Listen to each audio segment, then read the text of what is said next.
So it's October 22nd. We're going to run a quick compression check. Go ahead.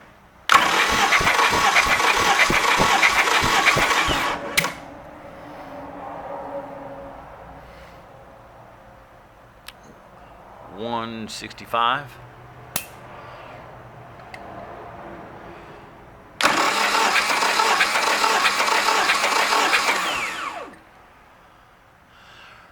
$167.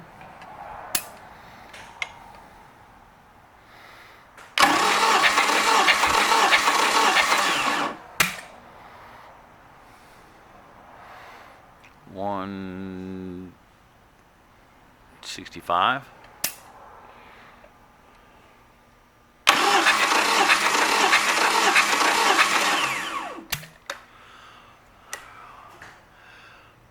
$170.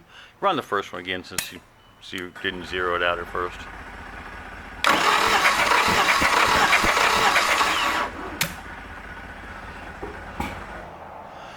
And so that's 167.